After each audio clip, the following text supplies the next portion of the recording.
Hi, my name is Sofanya, and I am here at YourTown in our beautiful Monterey. I'm an artist living in Big Sur, where I have my studios, the Dome Gallery and Studio, and a new website coming out very soon, Sofanya.com. I'm very, very honored and pleased today here to welcome Mark Baer. He is truly a magnificent artist. And more than that, a writer, a poet, a visionary, forward, wall-breaking, box-breaking, amazing artist. We first met at the Arts Council, Monterey Arts Council Gala Awards dinner. I had the privilege of sitting next to you, and we had some really interesting talks about art and life. And then later you asked me if I would be interviewed on this show, and you interviewed me, and I really appreciated that. It's amazing how that process kind of really helps you, or helped me to put into words some of what I am trying to share in the world. And since then, I've had the honor and blessing of seeing some of your work.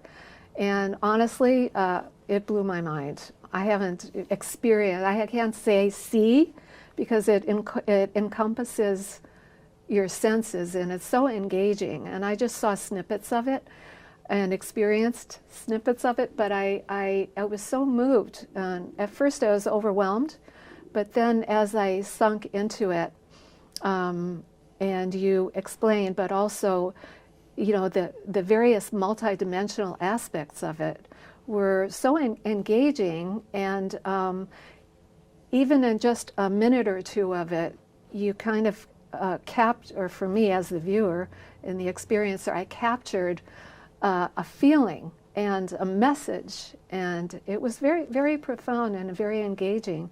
So I would love if you would share a little bit about your artistry, your background as a writer, and how all that came to be. Okay, well, I will do that. Anyway, this is so much fun. And first of all, you exemplified, you know, like we've met just recently, but you've exemplified what I kind of believe in art, and that's getting over fear and jumping in and taking a risk. So here you are. This is not, being on television is not a natural thing. It's something that you get used to, and it's you expose yourself. It's not a particularly comfortable situation. And you went on the air as a guest, and then you said, "Hey, I want to do that," and you jumped in. And here I am. And here you are. And so that's kind of at the very core of in a roundabout way of what I'm doing, is just trying to jump into stuff. And you know, so I commend you on that. Thank you. My work is well, how do I start? Where do I start? Anyway, I'm doing. I use elements that I've had all through my life. So I use spoken word, I use filmmaking, I use photography, I use dance, I use music.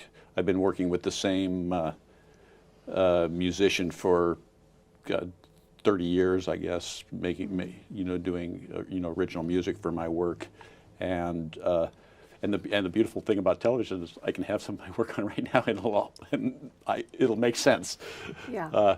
So I'm about to end a 5-year project that was based on the birth of modernism, and so the Ballet Russe, Picasso, and that thing that happened 100 years ago, which was like the Big Bang of art. And it's a place that I always kind of go back to as a really interesting starting place, you know, as a Big Bang, you know, tohu wabohu, earth without form, then bang, there was light.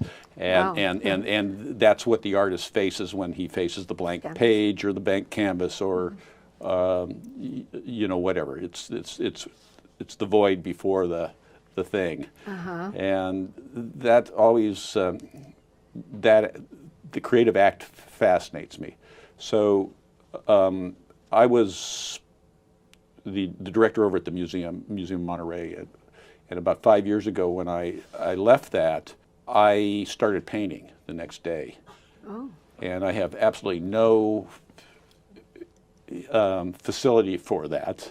I have, but I approached it as if you've got to tell the story of the tribe, and you have 3 pieces of chalk, and how do you tell the story?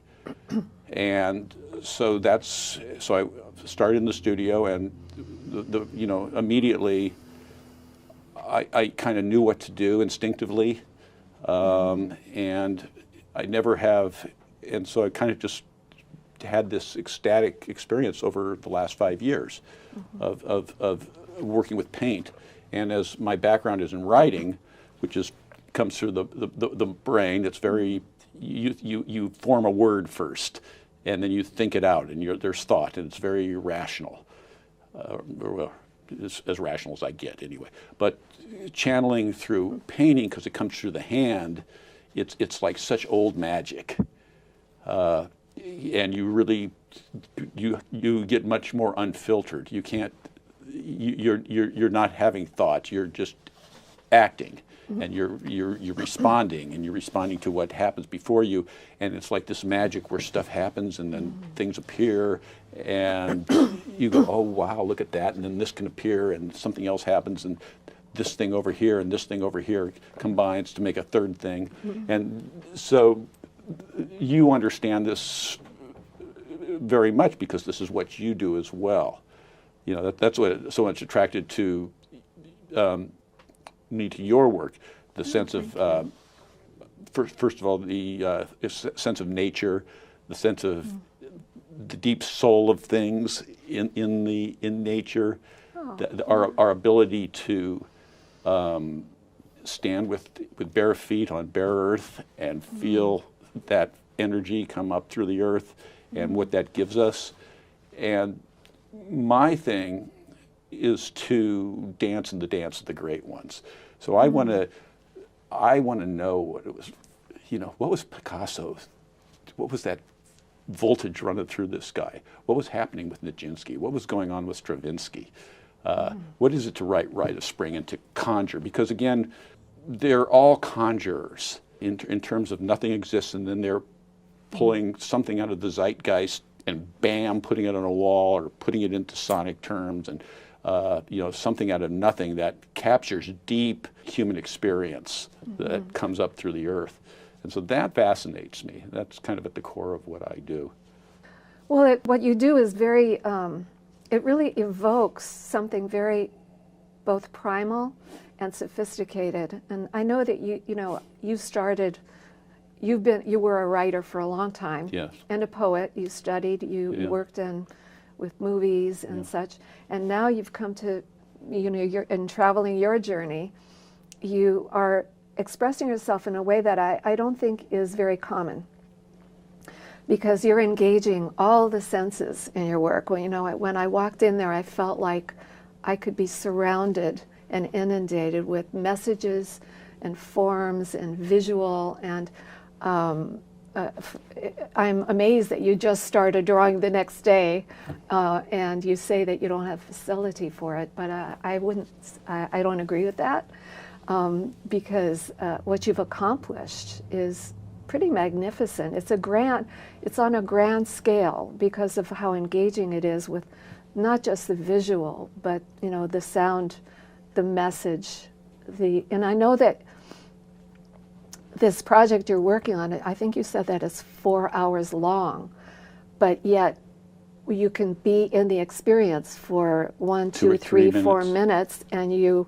really experience a message or a fullness or like an engagement with something that is from nature and from maybe the universal consciousness. And I think that, what's interesting to me is that you're so courageous to not do, just the normal, I guess, for lack of a better word. I don't like to use the word normal, but, so much, you know, I'm very appreciative of all forms of art, but when something kind of takes me to another level, it's very unusual and profound, and I think that your work is profound.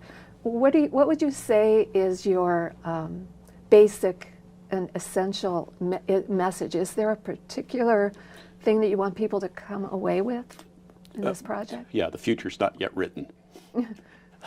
It's ongoing. Our future is a so. I work in two ways. First of all, let me kind of explain what I'm doing, because this sounds a little abstract. So what I'm trying to do is a full environment, so that the audience will walk in. There'll be projector. So I'll have 3 walls projected, 4th walls with television where storytelling is told on multiple screens.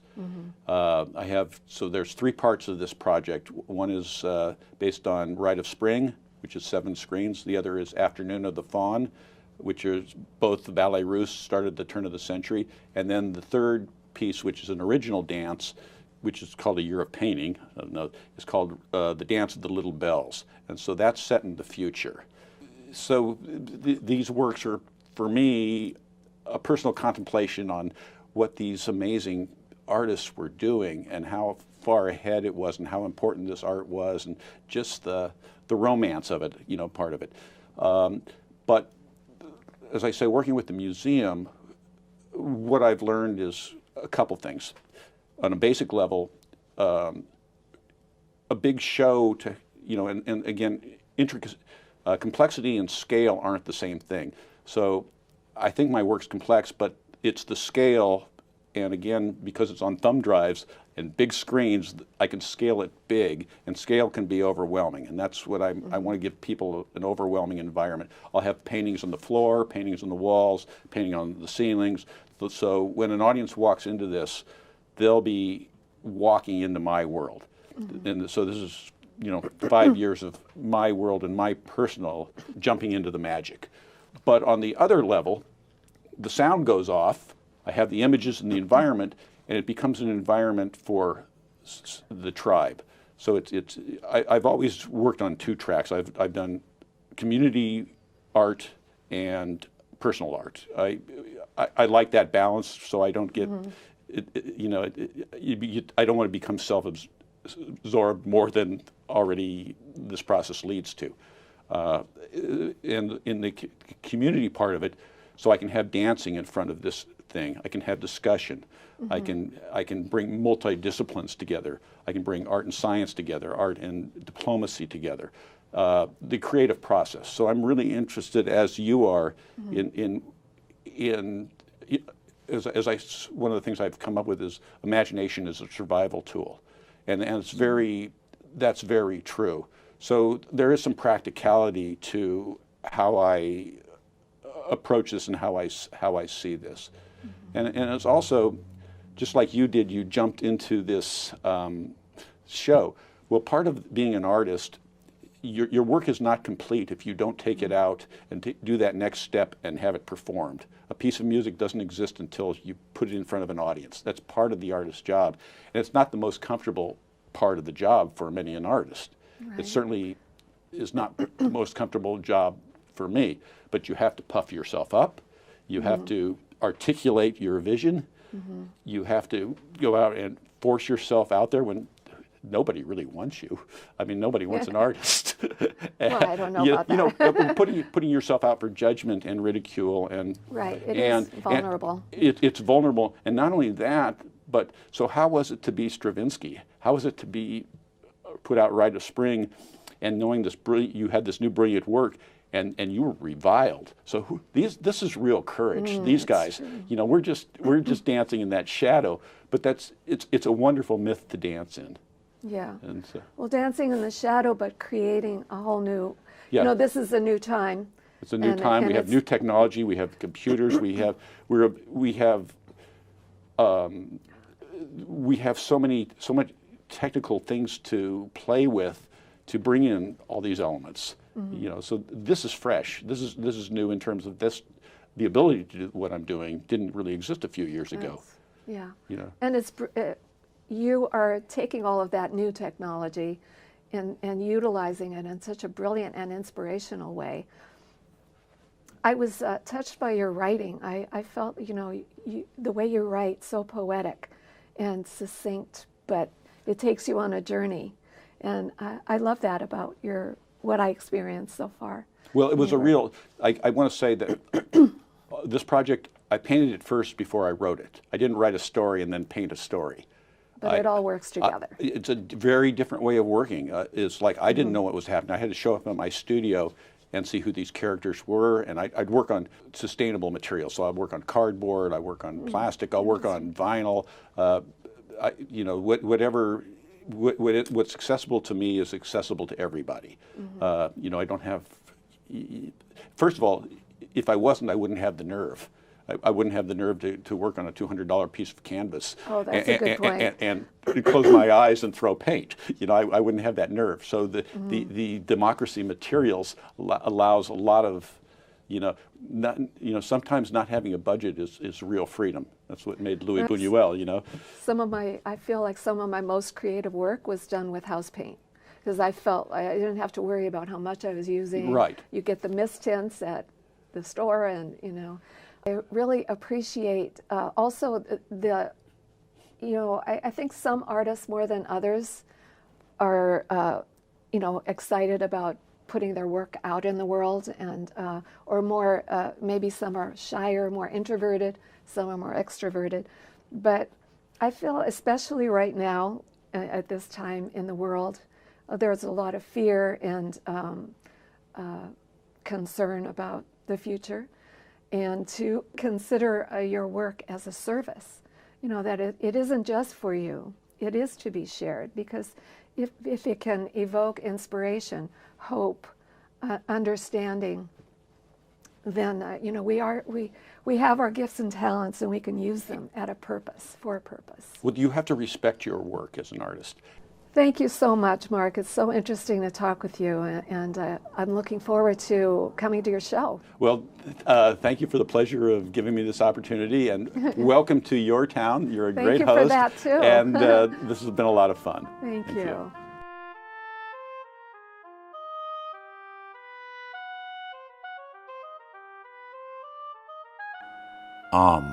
Calm, quiet, still. Let this wash over you. Relax, submerge, submit.